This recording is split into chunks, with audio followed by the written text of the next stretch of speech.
Well, a suspect is in custody this morning after another apparent assassination attempt on former President Donald Trump, this time at his golf course in West Palm Beach, Florida. The suspect was captured by local police about 50 miles away from the golf course yesterday afternoon. He's been identified as 58-year-old Ryan Ruth, who lived most of his life in North Carolina before moving to Hawaii just a few years ago. Trump is safe and unharmed, but the attempt comes just 9 weeks after he was nearly killed by a gunman during a rally in Pennsylvania. CBS News correspondent Cristian Benavides joins us now from West Palm Beach with the very latest on this really disturbing incident. Cristian, good morning. Anne-Marie, good morning. The big question is how this individual was able to get so close to the former president. Within a few hundred yards, according to officials here, a Secret Service agent eventually spotted this individual who was on the golf course. Now, according to officials, what officials said during a press conference yesterday is that the Secret Service agent was running ahead of the former president, so he was able to spot what he thought to be the muzzle of an AK-47 style rifle. At this point, the Secret Service agent opens fire on the suspect. The suspect runs out from the bushes, runs into the street and into a vehicle.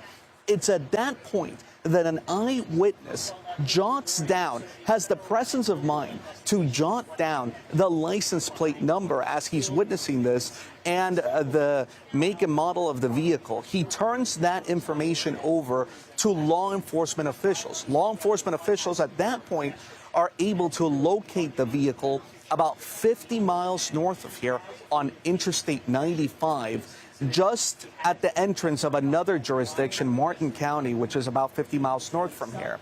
He is pulled over. At some point, he is brought to a point where the witness is able to positively identify him as the individual who ran out from the bushes here. Again, a lot of questions about what happened here. There is an investigation ongoing. The former president has thanked the Secret Service. Of course, the Secret Service being able to spot this individual, so important in what happened over the weekend. So at this point, the investigation is ongoing. We should note that the Florida governor has also stepped in here. Florida Governor Ron DeSantis saying that the state will conduct its own investigation in addition to the federal investigation that's currently taking place. In his words, quote, to make sure that people know the truth about what happened. Anne-Marie? All right, Cristian, thank you very much. So joining me now for more analysis is CBS News national security contributor Samantha Vinograd. Samantha, during a press conference yesterday, the Palm Beach County Sheriff praised the work of the Secret Service agents on the course. I want to play some sound from yesterday. The Secret Service agent that was on the course did a fantastic job. What they do is they have an agent that jumps one hole ahead of time to where the president was at. And he was able to spot this rifle barrel sticking out of the fence and immediately engage that individual, at which time the individual took off. So Cristian just sort of gave us a timeline of how things unfolded. And as you know, some people have actually criticized the Secret Service. In your assessment, how did the Secret Service do? Well, when it comes to protecting their protectee, Mr. Trump in this case, the Secret Service did their job yesterday. The individual that was 1 or 2 golf holes ahead of what we call the secure package, the protectee, was able to spot this individual prior to him coming into even closer proximity to Mr. Trump. That's why they had this individual going ahead of the secure package to try to spot and mitigate any threats to the protectee. At the same time, there will certainly be questions about why an individual with an AK-47 was able to get a few hundred yards in proximity to Mr. Trump, but the Secret Service did potentially save Mr. Trump's life yesterday. And then working with that eyewitness and state and local law enforcement took potentially life-saving action again to secure Mr. Trump in a secure location, apprehend the individual, and mitigate any threats stemming from this individual, we hope, Anne-Marie. So speaking of this individual that's now in custody, have we learned anything more about the alleged suspect? Well, what we've learned is that this individual does fit the profile of what law enforcement officials have called the biggest threat in our country right now, which is lone actors or small groups of individuals with easy access to weapons. We know that this individual has a history of a criminal record. We understand that he has made a series of social media posts calling for support for Ukraine, pledging to fight in the war against Russia and Ukraine, indicating that he had supported Mr. Trump in 2016, but no longer supported him. But I do just want to share one word of caution here, Anne-Marie.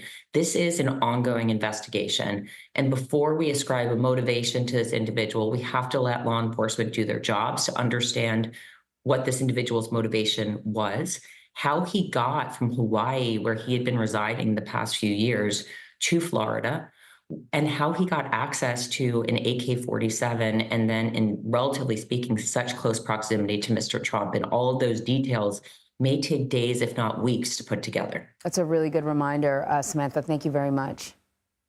Thanks. All right, so now I want to bring in CBS News campaign reporter Libby Cathey. So, Libby, what are we hearing from the former president? And, you know, in terms of whatever the schedule has been planned was for the week, do we know if that's changing at all? Yes, good morning, Anne-Marie. So sources close to the former president telling CBS News that he is determined to continue campaigning this week and to keep the schedule as normal. We're here outside Mar-a-Lago right now across the bay where the former president is. But later on this week, he is getting back out there. Tomorrow, he has a town hall in Flint, Michigan. He has a rally in Uniondale, New York on Wednesday. And then he has a rally in Battleground, North Carolina this weekend. And we'll see, as 50 days left in the campaign, if he'll continue to hold these outdoor rallies that Trump has kind of become known for. Of course, Secret Service does not like those outdoor events. In the last 2 months, since the first assassination attempt in Butler, we've seen bulletproof glass go around Trump at these events. We'll likely see that if he continues to hold these. But the campaign says it is full speed ahead with 50 days to go. And they're already fundraising off of this as well. An email from the former president last night through his campaign saying, quote, "My resolve is stronger after another attempt on my life." And speaking to a few supporters yesterday watching the motorcade come back from Trump International Golf Club, they seemed motivated by this, more enthused by this, and saying, this is another example of Trump being persecuted, their words, and they're going to continue to support him. Anne-Marie. All right, Libby, thank you very much.